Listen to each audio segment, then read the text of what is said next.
Analisa market mingguan gold, Nasdaq, dan oil tanggal 8 sampai tanggal 12 Juli 2024.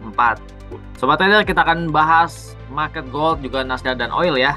Dimana pada minggu yang lalu ketiga market ini ya, gold, Nasdaq, oil sama-sama mencatatkan kenaikan mingguan. Bahkan kenaikannya cukup lumayan besar ya kalau dihitung secara mingguan. Oke, kita akan langsung saja kita bahas ke materi. Sebelumnya ke review dulu sobat traders. Apa yang terjadi pada minggu yang lalu, kenapa gold, Nasdaq, dan juga oil mengalami kenaikan. Ya, terutama kita lebih banyak bahas ke gold ya. Gold ini banyak dipengaruhi oleh pelemahan yang terjadi pada US dollar. US dollar melemah karena data-data ekonomi Amerika Serikat sepanjang minggu yang lalu mengalami atau menunjukkan perlambatan. Kita lihat dari data ISM Manufacturing PMI mengalami penurunan, ADP Non-Farm Employment juga mengalami penurunan, dan ISM Service PMI. Jadi bisa dilihat untuk data PMI baik sektor manufaktur dan non-manufaktur yaitu service PMI-nya mengalami penurunan. Inilah yang membuat dolar terpukul ya. Lalu pada akhir pekan pada hari Jumat, data yang ditunggu-tunggu yaitu non-farm payroll juga kita lihat previousnya 218.000, ternyata actualnya 206.000, meskipun actual ini sedikit di atas perkiraan 196.000 ya. Tapi market melihat bahwa data tenaga kerja menunjukkan perlambatan. Oke sobat trader, inilah yang membuat traders kembali menjual dolar pada minggu ini setelah kenaikan beruntun pada minggu-minggu sebelumnya. Dan gold mengalami kenaikan yang cukup signifikan. Kita lihat sekarang untuk performance pada minggu yang lalu. Gold ditutup menguat 628 pips di level 2388.64. Kemudian Nasdaq ditutup menguat 744.75 poin di level 20.611.50. Kemudian harga minyak atau oil kita lihat mencatatkan kenaikan 172 pips ya di level 83.16. Oke sobat trader, dalam minggu ini kita lihat apa yang menjadi fokus para traders minggu ini. Ada beberapa data, tapi yang saya jadikan ini sebagai fokus adalah data CPI Amerika pada hari Kamis ya sobat trader, di mana inflasi Amerika ini adalah data yang ditunggu-tunggu dalam beberapa bulan. Setiap bulan selalu dinantikan. Kita lihat untuk data CPI bulan Juni ya.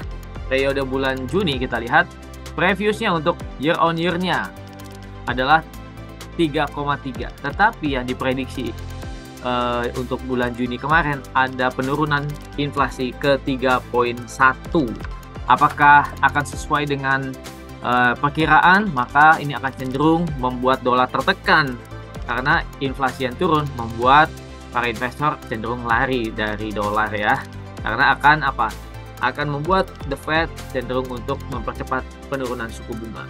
Kemudian perlu diperhatikan ada Fed Chair Powell testify atau testimoni atau pidato dari Ketua Fed Jerome Powell pada hari Selasa dan Rabu di hadapan ada satu acara ya. Oke, inilah yang menjadi market fokus pada minggu ini. Oke, langsung kita akan bahas secara teknikal. Oke traders, kita lihat ini adalah grafik gold daily.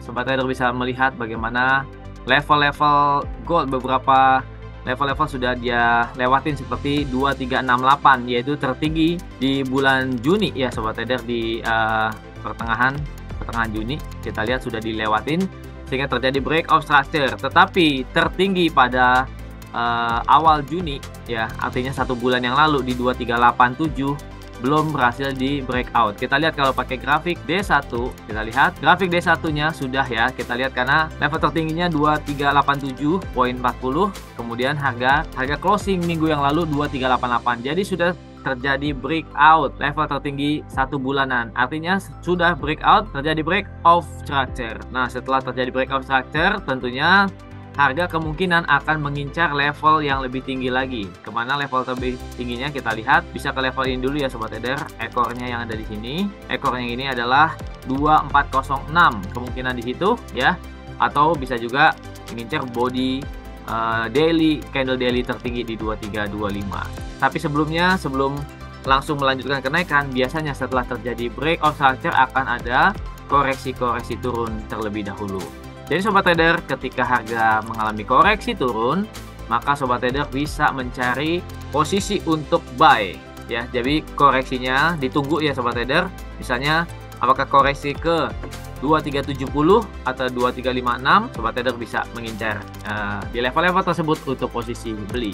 Atau mungkin bisa dilihat dari kenaikan hari Jumatnya saja. Mungkin dari sini kita lihat untuk peluang ya, kita lihat secara retracement-nya, misalnya ke 2375 atau 2370 ya. Untuk seorang yang progresif atau konservatif bisa menunggu di level 2375 atau 2370 untuk mencari posisi peluang buy yang lebih baik. Oke, ada peluang cukup besar dari 2370-an ke 2405, sekitar 350 pips pada minggu ini. Oke, kita lanjut ke Nasdaq. Nasdaq pada minggu ini juga sudah cetak lagi all time high baru lagi setelah melewati level tertinggi sebelumnya, tertinggi di bulan Juni 20.369.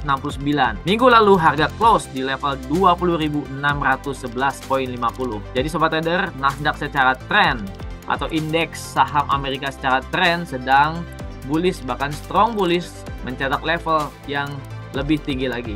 Jadi kita bisa mencari posisi beli ya apabila ingin membuka posisi yang mengikuti arah tren yang cenderungnya naik, maka posisinya adalah open buy. Kita bisa cari ketika harga retrace yang terdekat ya, di sini retrace-nya bisa ke level 20.356. Sobat Trader bisa mencari level tersebut ya. Kita lihat sini 20.224 ya, atau 20.127 ya Sobat Trader. Atau misalnya Sobat Trader ada potensi untuk sellnya tipis-tipis ya, mungkin sekitar 120 pips. Tapi kalau untuk mencari posisi yang long, sebaiknya menunggu di harga diskon, yaitu area Fibonacci yang saya tarik di sini ya, di level 20.224 atau 21.27 untuk entry buy. Kemudian harga minyak atau USD oil, kita lihat harga minyak mencatat kenaikan dalam 4 minggu beruntun, dan kita lihat harga berhenti minggu lalu di level 84.49 tertingginya dan close di level 83.16. Oke Sobat Trader, sepertinya harga close-nya tertahan di sini Sobat Trader, yaitu di level low pada tanggal atau bulan April ya, awal April. Ini adalah 8452. Harga sempat 8449. Nah Sobat Trader, tren untuk harga minyak juga masih cenderung naik, tapi pada minggu ini di awal minggu karena sudah terjadi double top, kemungkinan akan ada koreksi dulu Sobat Trader. Kita lihat karena saat ini koreksinya juga belum terlalu banyak, maka kita bisa pakai Fibonacci retracement ya untuk satu wave dalam 4 minggu terakhir.